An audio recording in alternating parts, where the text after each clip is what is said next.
You Howard Celestine?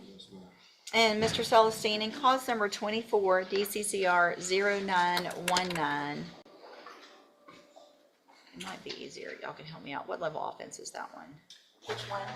That's the manufactured delivery of. Oh, All right, and you're charged with, all right, in that case, you're charged with the third-degree felony offense of manufacturing or delivery of a controlled substance, and that's from January 10th of 2024. The indictment alleges you were previously convicted of aggravated sexual assault of a child, a first-degree felony, April 13th of 2009. What that means is if you go to trial in that case and you're found guilty, the range of punishment would be that of a second-degree felony, which is between 2 years and up to 20 years. Do you understand? And then in cause number 24, DCCR. Let's pause right here. What the judge just said is critical. This isn't just a simple felony. Because of that prior aggravated sexual assault conviction, every new charge automatically jumps up a level. It's called a habitual offender enhancement, and it can turn a mid-level case into one that carries life in prison. Basically, his past just made his present 10 times worse. 49, you're charged with aggravated assault with a deadly weapon, which is a second-degree felony. From June 24th of 2024. That indictment alleges that same prior offense, which means in that case, if you're found guilty, the punishment would be enhanced to that of a first-degree felony, which is a minimum of 5 years in prison, up to 99 years or life in prison. Do you understand? I'm sorry? And then in cause number 24, DCCR 1550, you're charged with a first-degree felony offense of murder, and that offense date is June 24th of 2024. The indictment alleges that same prior offense, which again, in this case would mean the minimum punishment would be 15 years if you're found guilty, up to 99 years or life in prison. Do you understand? And then finally, in cause number 24, DCCR 1551,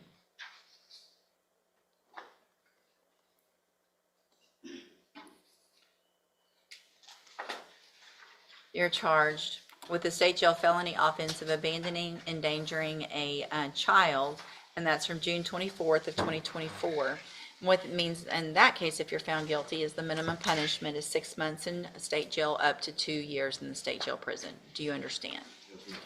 In all of your cases, I have plea bargain rejections that you've signed with Ms. Perazzo that shows that the district attorney has made offers if you wanted to enter pleas of guilty for a 45-year term in the murder and the aggravated assault with a deadly weapon, with a 20-year sentence in the manufacturing or delivery of a controlled substance case, and a dismissal in the abandoning or endangering a child case. that's correct. Those 45-year term and 20-year term would all run concurrently if you wanted to enter a plea in those cases, which means all together at the same time.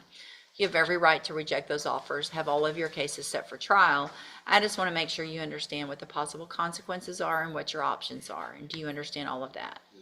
And do you want to reject those offers and have your cases set for trial? All right, we'll get those set on the trial docket. Ms. Perazzo will begin preparation. Whoa. He just turned down 45 years on a murder case and chose to go to trial instead. Think about that for a second. Most people take the deal to avoid risking life behind bars. So, is this confidence, denial, or pure desperation? Let me know in the comments. What would you do if your life were on the line? Coleman? Your Honor, the state anticipates filing a motion to accumulate or stack to the extent that we can under the law. And I did relay that to Okay. Mr. I'm not sure Celestine. which of any of those would be I think the drug case would be the only one that's not could- out of that same the same occurrence. Okay, and you've gone over that with him. Yes. All right, you can go back with the bailiff. We'll set your case for trial. Thank you, Ms. Perazzo. Good morning. Are you Robert Williams? And will your client waive the formal reading of the indictment? Will, Your Honor. Mr. Williams, in cause number 24, DCCR 2371, you're charged with the state jail felony offense of evading arrest with previous convictions from October 24th of 2024. The indictment alleges you were previously convicted of evading arrest or detention March 21st of 2024. And how do you plead to that charge? Guilty. And is that prior offense true? Yes, ma'am. Are you entering your plea of guilty freely and voluntarily? Yes, ma'am. And are you pleading guilty because you actually did what they've charged you with? Yes, ma'am. I have here on the computer some documents that have your signature on them that the state has marked as exhibit number 1. Before you signed these, did you go over them with Ms. Holmes? Yes. Do you fully understand them? Yes. And do you understand, if I follow the agreement that you've made with the district attorney, that you will be waiving or giving up any right to appeal? Yes, ma'am. And also, do you understand, if you're not a U.S. citizen, a plea of guilty or no contest may result in your deportation, exclusion from admission to the country, or denial of naturalization under federal law? State tenders number 1. No objection. It's admitted. Is there any evidence that Mr. Williams is not competent? No, Your Honor. All right, sir, I'm going to find that you entered your plea of guilty freely and voluntarily. Find that you're mentally competent, you understand the nature and the consequences of that plea. Find sufficient evidence to find you guilty, and at this time find you guilty of the state jail felony offense of evading arrest or detention with prior conviction. Sentence you in accordance with that agreement to a term of 12 months in the state jail prison. You will receive credit on that sentence for any time that you've been in custody that the law gives you the right to receive. I have handed you the trial court certification that shows this was an agreement that I followed, and so you've waived your right to appeal. I have also handed you a written admonishment regarding your ineligibility to possess a firearm or ammunition. Because of the judgment entered against you, you're ineligible under Texas law to possess a firearm or ammunition. Possession of a firearm or ammunition could lead to charges against you. Firearm is a legal term, and you should read the written admonishment I provide you to see what devices qualify as a firearm. If you have questions about the laws that make you ineligible to possess a firearm or ammunition, or about how long that lasts, you can talk to Ms. Holmes. All right, good luck to you, sir. You can go back with the bailiff. Yeah, did we? Okay, never mind. Got it. Okay. All right, are you Edward Sellers? Yes, ma'am. Okay, and I'm going to take judicial notice of the court's file and cause numbers 24 DCCR 0386 and 24 DCCR 1927. Mr. Sellers was evaluated for competency to stand trial previously and was found not competent to stand trial, was sent to the John Dunn Behavioral Science Center for competency restoration. I received a packet from that facility dated November 27th of 2024. The finding in that is that Mr. Dunn is currently competent to stand trial. There's a report of competency evaluation included that has the date of October 20th of 2024. This was prepared by Dr. Stephen Coates. Let's see, is that it? Is there any other information with regard to competency? No, Judge. Ms. Malpino, so then at this time, based on that report, I will find that Mr. Sellers is currently competent to stand trial. Competency restored. That one phrase can change everything. It means the defendant now understands what's happening and can help with their own defense. But here's the chilling part. Sometimes defendants regain competency just enough to face trial. Not because they're truly well, but because the system says they meet the bare minimum. Imagine being declared fit for trial when you're barely stable. Some more time in the case now that we have Mr. Sellers back, and so is a normal reset sufficient? It is, Judge. Judge, Mr. Sellers did want me to inquire with the court about his bond. The issue is that he was evaluated while he was in jail. In the interim between the evaluation done and we getting the report back, he made bond. So he was placed on the bond docket, showed up for court, and then was taken into custody to go to the hospital at that time, Judge. So he's concerned about whether it's possible for that to be reinstated or something since he's completed his term at the hospital as far as dealing with competency. So what did I just raise it or find? It's showing no one because he's, Right. Well, shows you the $12,000 one on the last, They're both. I'm sorry, on the 1927. So let's do this, since there hadn't been anything filed, I guess technically, we're gonna Ms. Holmes is gonna do a little checking into kind of how, on both cases, to make sure Right. both cases are kind of the same status, which ones made bond, what those bonds were before he was sent to the Dunn Behavior Center, and then I will take a look at it and see if there's something that I'm comfortable with going back to on that. That way I can review all the reports and things like that and take a look at it. If you'll just put it on my desk once we figure that out. All right, you can go back with the bailiff. DeAndre Thomas, Mr. Lewis. Good morning. Are you DeAndre Thomas? And will your client waive the formal reading of the motion? He does, Judge. Mr. Thomas, in cause number 23, DCCR 2048, I have a motion to revoke your unadjudicated probation. This shows that you were placed on probation February 27th of 2024 for the offense of obstruction or retaliation, third-degree felony, and that was a 4-year deferred probation. Is that correct? It alleges that you violated your probation. Count 1 alleges that you failed to report as directed to the probation department August 13th, September 3rd, September 16th, and October 15th of 2024. And is that true or not true? Count 2 alleges that you failed to work faithfully at suitable employment and provide verification of that. And is that true or not true? Count 3 alleges that you provided a urine sample August 21st, August 29th, September 5th, September 23rd, and October 9th of 2024 that tested positive for tetrahydrocannabinol. And is that true or not true? Count 4 alleges that you failed to provide verification of performing the community services required. And is that true or not true? Count 5 alleges that you failed to provide verification of completing the anger management program. Is that true or not true? Count 6 alleges that you failed to provide verification of entering and successfully completing the moral recognition therapy. Is that true or not true? And then count 7 alleges that you're behind in your court-assessed fees. And is that true or not true? Did you enter your pleas of true to counts 1 through 7 freely and voluntarily? And did you plead true to those counts because they're all actually true? I have here on the computer some documents that have your signature on them that the state has marked as exhibit number 1. Before you signed these, did you go over them with Mr. Lewis? Do you fully understand them? And do you understand, if I follow the agreement that you made with the district attorney, that you will be waiving or giving up any right to appeal? State tenders number 1. No objection, Judge. It's admitted. Is there any evidence that Mr. Thomas is not competent? No, Judge. All right, sir, I'm going to find that you entered your pleas of true to counts 1 through 7 freely and voluntarily. Find those counts true. Find sufficient evidence to find you guilty, and at this time find you guilty of obstruction or retaliation. Sentence you in accordance with your agreement to a term of 4 years in the institutional division of the Texas Department of Corrections. You will receive credit on that sentence for any time that you've been in custody that the law gives you the right to receive. I have handed you the trial court certification that shows this was an agreement that I followed, and so you've waived any right to appeal.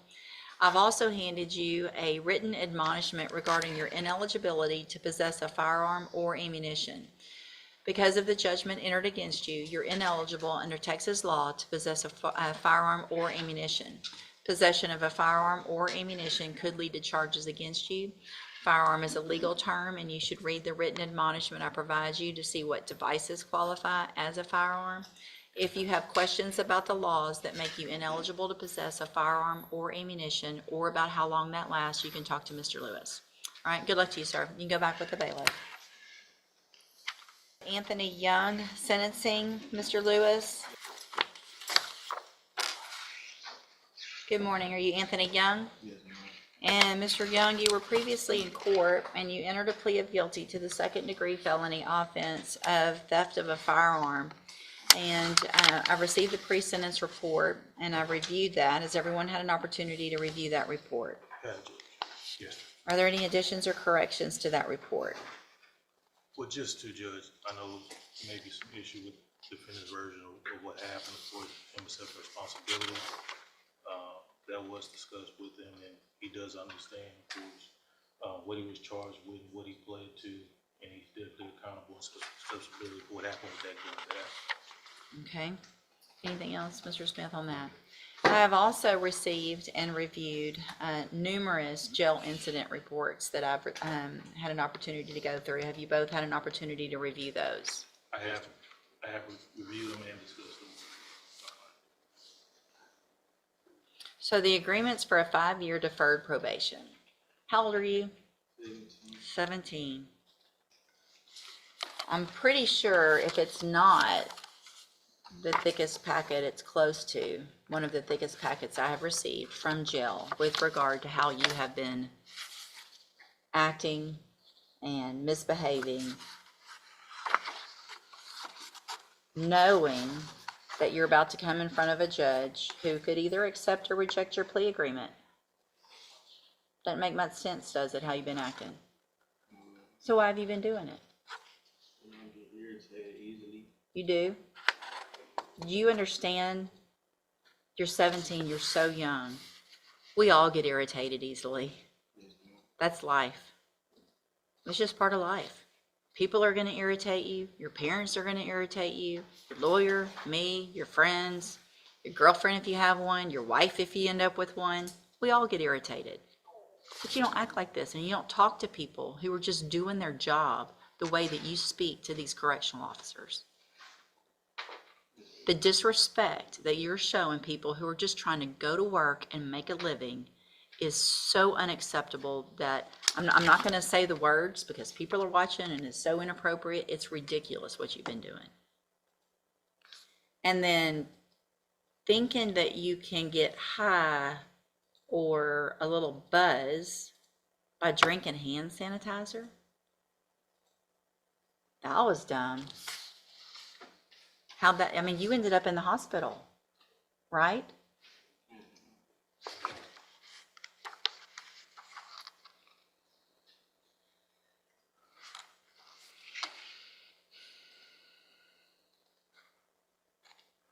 I mean, do you want to kind of have a normal life like the rest of us and go to work, go home, have a family, go to school maybe? Or do you want to spend your life in prison? You don't? So let me just tell you, the way this is looking, you're going to have to make some huge changes in your life if you don't want to go to prison. You're going to have to do things that most 17-year-olds don't do. You're going to have to grow up real quick because you're going to be on an adult felony probation. And so if you don't follow the rules, it's not just a slap on the hand, or it's not just getting kicked out of school and going to alternative school. It's not those things. It's prison. And it's going to be prison for up to 20 years. You can go to prison for up to 20 years if you violate this probation. Do you understand? This moment right here, it's both heartbreaking and powerful. A 17-year-old staring down 20 years if he slips up on probation. The judge isn't just lecturing, she's giving him a second chance disguised as a warning. You can hear the frustration in her voice. She sees potential, but she's seen this story end badly too many times. Will this kid finally wake up, or is he headed straight back into the system? 20 years of your life you could spend in prison for this very case right here if you don't follow all of the rules. It's a lot.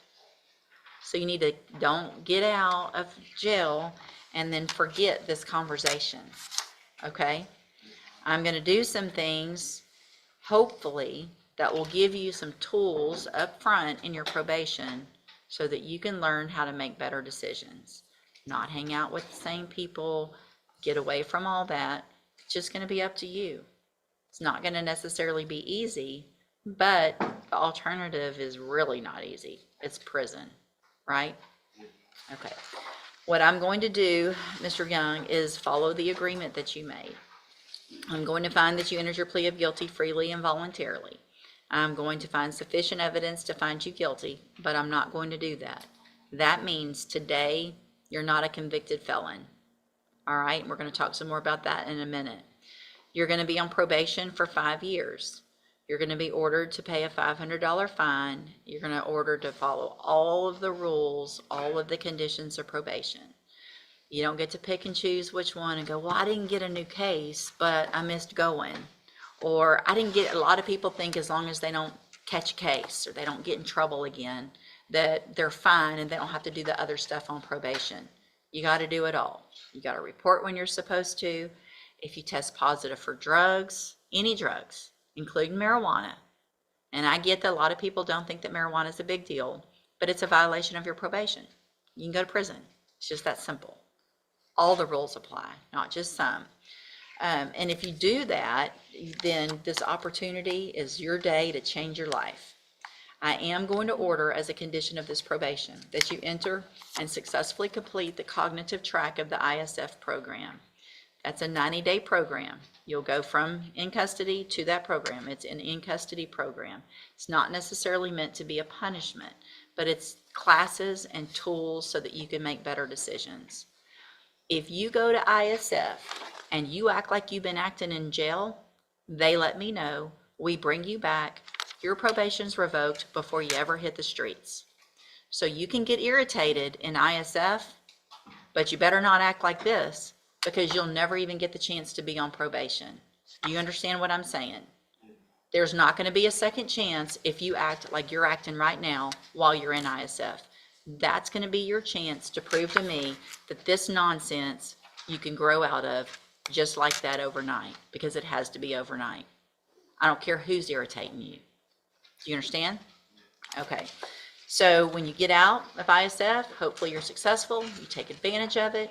You're never going to be a convicted felon if you do everything you're supposed to on probation. Being a convicted felon changes your life in all kinds of negative ways. Obviously, you can't get certain jobs. You can't live certain places. You can't go to certain schools. It puts you on a path that's very difficult. You don't have that right now. If you change your life and you do the right things, at the end of this probation, if you're successful, the case is dismissed. You're never a convicted felon. The other side to that, though, just like I've been talking about, is if you violate any condition of your probation, you're back here in court. Your punishment is up to me.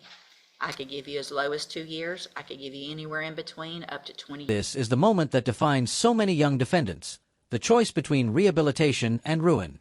The judge literally lays out the two paths: complete probation and walk free, or violate and spend decades in prison. The courtroom may be silent, but what we're watching is the split second where someone's entire future hangs in the balance. Real talk, how many 17-year-olds could handle that kind of pressure? Do you understand? All right, I'm going to hand you the trial court certification that shows that this was an agreement that I followed, and so you've waived your right to appeal. I really do hope you take advantage of this. Another thing I want to make sure you understand is there's going to be a little bit of time between now and when they take you to ISF. It's not very much, but it could be a couple of weeks or so. If I find out that you have incident reports between now and then, before you ever get to ISF, it's a violation of your probation. Does that understand? I know there's a bunch of you young kids that are all in the same dorm in our jail, because we got younger and younger of y'all doing stuff like this. And y'all all are in there. I've read all about it in your case and everybody else's case. And you've got to kind of show who's cool and who's not and all of that. If you continue to do that and think you're cool in there, you're going to get to show how cool you are in prison. And that's a whole lot different. And that's not what any of us want for you. Okay? All right. You can go back with the bailiff.